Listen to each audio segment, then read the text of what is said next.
I will tell you, I went on social media and I went on a rant about the NFL having lefty commie Black Lives Matter decals on their helmets.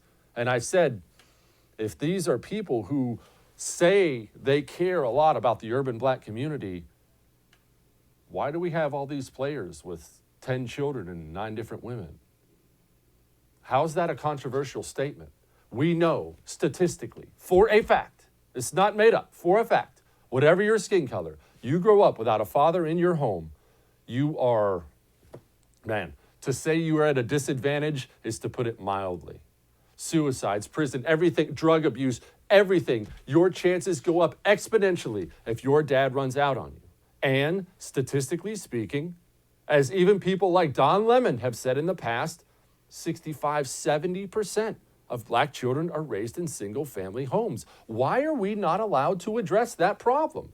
You know, that's not racist to address a real problem. That's compassionate. Let's address the real problem. The real problem in some of these horrible, horrible neighborhoods that are crime-ridden, it's not a skin color problem, it's a fatherhood, family environment problem. And why do you think part of the mission statement of Black Lives Matter is the destruction of the nuclear family? It's part of their mission statement. It's right on their website. You don't have to take my word for it. Why do you think that is? Because they know once the family is broken up, once you've lost that nucleus, once you've lost that guidance, you'll serve anybody. You'll look and you'll end up serving government. And since I said that, since I came out on that rant, I've had 1 million death threats on my phone, people threatening to kidnap and kill my children. Not making that up. Don't cry for me, by the way. I'm not doing one of those things. Oh, look at all the people being mean to me. I don't care. It doesn't bother me at all. Whatever. But how could it prompt that kind of reaction? How could having an honest conversation about real problems in an effort to solve those problems, how could it cause that kind of visceral, hate-filled reaction?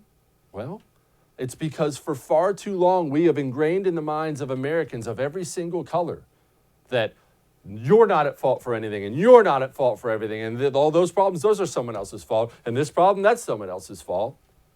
And it's ruining us. It's ruining us as a society. Oh, you're real extremely overweight. Wow, I mean, the fast food place, do they have enough labels? Did they label that double quarter pounder? They should have told you there were more calories in there. It's really their fault. Oh, no, it's not that you should eat less and work out more. Somebody get a hold of McDonald's. Let's get some bigger labels on there. Because if you had only known that double quarter pounder with cheese wasn't good for you, who knows what decisions you would have made. We have a major accountability problem here in the United States of America. And the problem is now that accountability problem is so ingrained. The roots are so deep, people are going to react viciously, sometimes violently, to try to address them now. We've had a 2-month conversation on race, and the only thing we've been able to come up with is, it's the cops? The cops are the problem? That's absurd. It's ridiculous. And yet, if you bring up anything else, you're not supposed to say that. Hey, thanks so much for watching the first on YouTube. If you liked what you saw, go ahead and like and subscribe. You heard me. Like it, subscribe. You'll get a lot more of it and a lot more of me.